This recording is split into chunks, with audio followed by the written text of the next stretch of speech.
Assalamualaikum warahmatullahi wabarakatuh.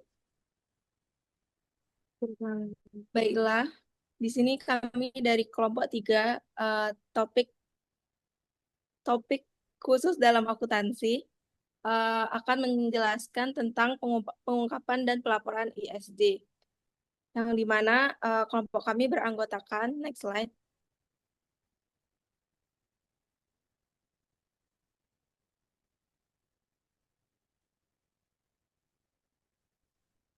beranggotakan yang ada Lutfi Aurelia Azahra dengan ujung NPM 027, Lutfi Agatha dengan ujung NPM 029, Laisa Nabila dengan ujung NPM 60, Hanin Aulia dengan ujung NPM 064, Lovely Salsabila dengan ujung NPM 074, Anissa Septiani dengan ujung NPM 088, Loven Farah dengan ujung NPM 098, Kayla Hans dengan ujung NPM 012, Hanifah dengan ujung NPM 019, Alicia Zalfa dengan ujung NPM 025, Safira dengan ujung NPM 027, Andini Talia dengan ujung NPM 029, Tamir Abdul dengan ujung NPM 033, dan Hansa Mary Kalodia dengan ujung NPM 040.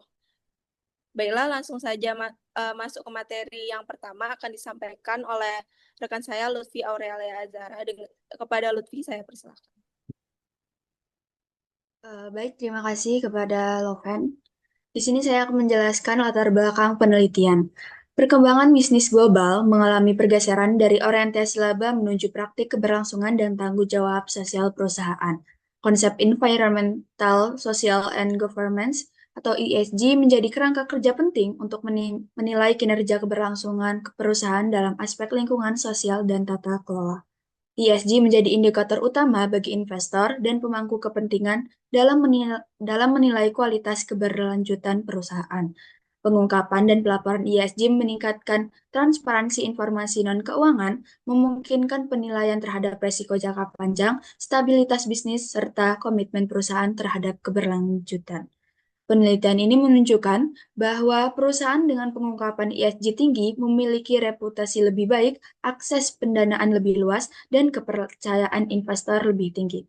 Di Indonesia, tuntutan terhadap praktik ESG semakin meningkat seiring perhatian investor global dan domestik.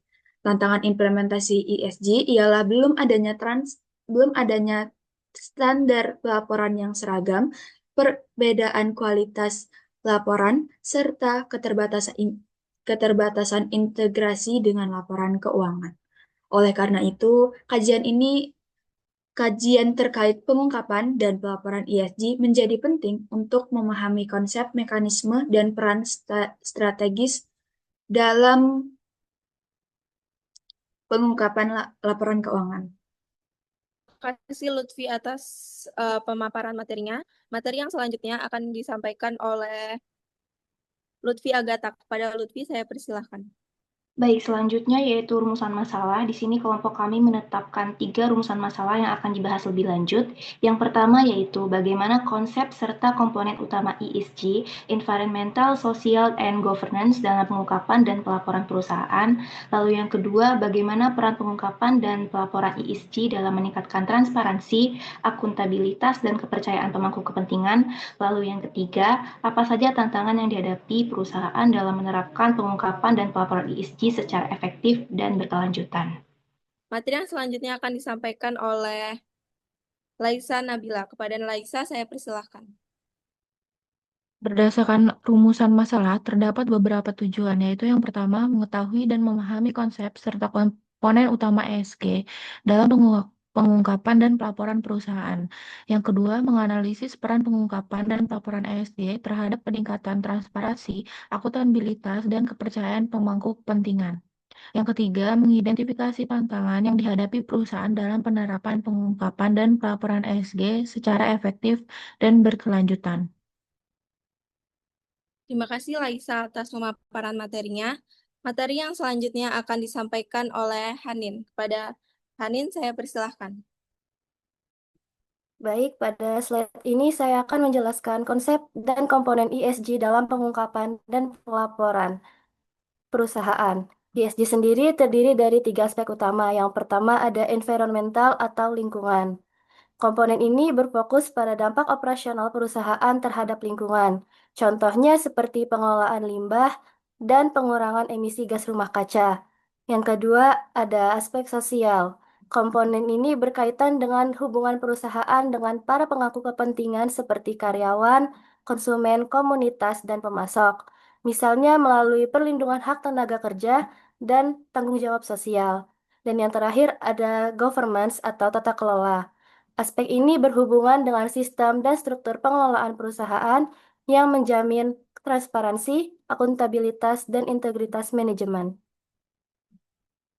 Terima kasih Hanin atas pemaparan materinya.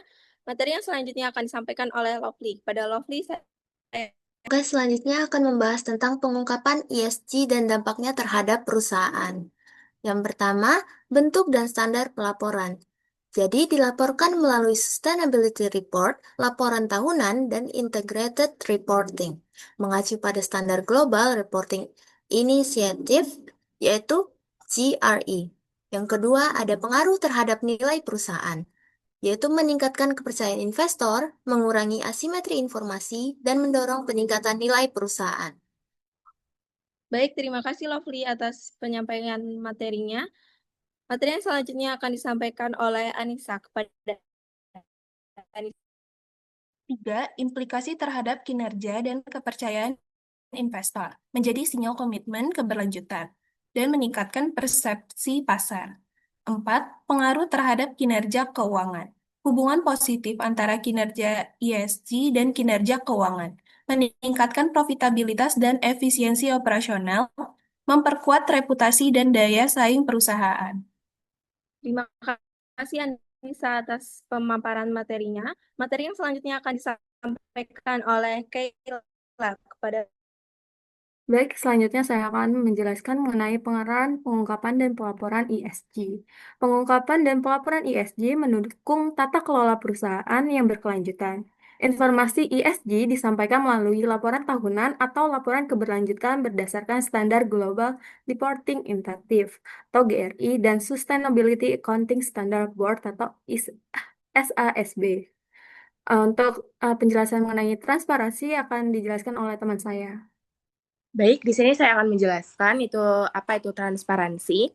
Jadi pengungkapan ESG meningkatkan keterbukaan informasi dan keuangan yang relevan dan dapat dibandingkan sehingga mengurangi ketidakseimbangan informasi bagi pemangku kepentingan. Baiklah, materi yang selanjutnya akan disampaikan oleh Alicia. Kepada Alicia saya persilahkan. Yang kedua yaitu akuntabilitas. Pelopor ESG berfungsi sebagai sarana untuk memperkuat akuntabilitas perusahaan atas dampak sosial dan lingkungan dari aktivitas operasionalnya. Melalui pelaporan yang terstandarisasi dapat diverifikasi, perusahaan menunjukkan pertanggungjawaban secara terbuka kepada pemangku kepentingan serta meningkatkan kredibilitas informasi. Baik, terima kasih Alicia atas pemaparan materinya. Materi yang selanjutnya akan disampaikan oleh Syafira. Kepada Syafira saya persilahkan. Jadi yang ketiga ada kepercayaan pemangku kepentingan. Pengungkapan ESG yang transparan bisa meningkatkan kepercayaan investor dan masyarakat. Melalui pelaporan ESG, stakeholder dapat menilai reputasi perusahaan, integritas manajemen, dan prospek jangka panjang. Jika perusahaan terbuka soal isu lingkungan, sosial, dan tata kelola, investor biasanya lebih yakin untuk berinvestasi. Kepercayaan ini akhirnya memperkuat posisi perusahaan di pasar. Selanjutnya akan dilanjutkan oleh rekan saya. Baik, terima kasih Syafira atas pemaparan materinya. Materi yang selanjutnya akan disampaikan oleh Andini. Kepada Andini saya persilahkan. Oke, terima kasih atas penjelasan yang sudah dipaparkan sebelumnya. Selanjutnya adalah tantangan perusahaan dalam menerapkan pengungkapan dan pelaporan ESG. Di sini ada 3. Yang pertama itu ada keberagaman kerangka pelaporan. Adanya berbagai kerangka seperti Global Reporting Initiative atau GRI, Sustainability Accounting Standard Board atau SASB, dan Task Force on Climate Related Financial Disclosure. Menyebabkan perbedaan indikator dan metode pengukuran. Hal ini membuat laporan ESG sulit dibandingkan dan meningkatkan kompleksitas bagi perusahaan. Selanjutnya yang kedua itu adalah kualitas dan ketersediaan data ESG. Pengukuran ISG, terutama aspek sosial, sering bersifat kualitatif dan bergantung pada penilaian manajemen. Kondisi ini dapat menimbulkan subjektivitas jika tidak didukung pengendalian dan verifikasi yang kuat. Dapat muncul risiko greenwashing yang menurunkan kredibilitas laporan. Selanjutnya, yang ketiga atau yang terakhir dari tantangan tersebut adalah organisasi dan sumber daya. Implementasi ISG membutuhkan kesiapan organisasi, sistem, dan sumber daya manusia atau SDM. Tidak semua perusahaan itu memiliki kapasitas yang memadai, terutama itu dari sisi biaya dan teknis. Oleh karena itu, diperlukan komitmen manajemen agar pelaporan ISG dapat berjalan secara konsisten dan berkelanjutan. Sekian dari saya, terima kasih. Saya kembali kepada moderator. Terima kasih Andini atas pemaparan materinya. Materi yang selanjutnya akan disampaikan oleh Tamir. Kepada Tamir, saya persilahkan. Baik, dari materi yang sudah disampaikan pada slide ini dapat disimpulkan bahwa ESG saat ini bukan lagi hanya sekedar tanggung jawab sosial perusahaan, tetapi sudah menjadi bagian dari strategi bisnis yang mendukung keberlanjutan dan transparansi perusahaan.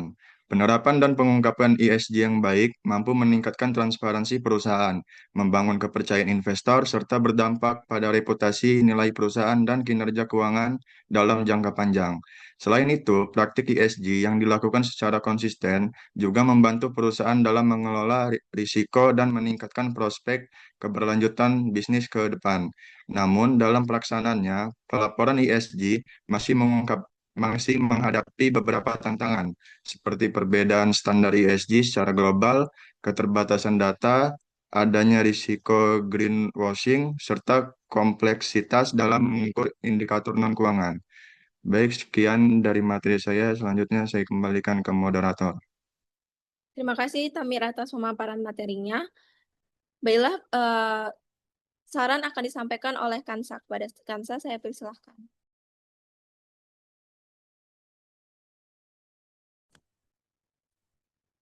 Baik, yang selanjutnya ada saran. Yang pertama, perusahaan perlu mengintegrasi ESG ke dalam strategi bisnis inti, bukan hanya sebagai kewajiban regulasi. Yang kedua, diperlukan sistem manajemen data non-keuangan yang andal untuk memastikan akurasi dan keterricikan informasi ESG. Yang ketiga, regulator perlu memperkuat standar pelapor ESG yang terstandarisasi dan meningkatkan pengawasan melalui audit pihak ketiga. Yang terakhir, ada penelitian selanjutnya disarankan untuk mengkaji pengaruh ESG terhadap biaya, modal, dan kinerja perusahaan di pasar berkembang seperti Indonesia. Baik, terima kasih. Saya kembalikan ke moderator. Terima kasih Kansa atas pemaparan materinya.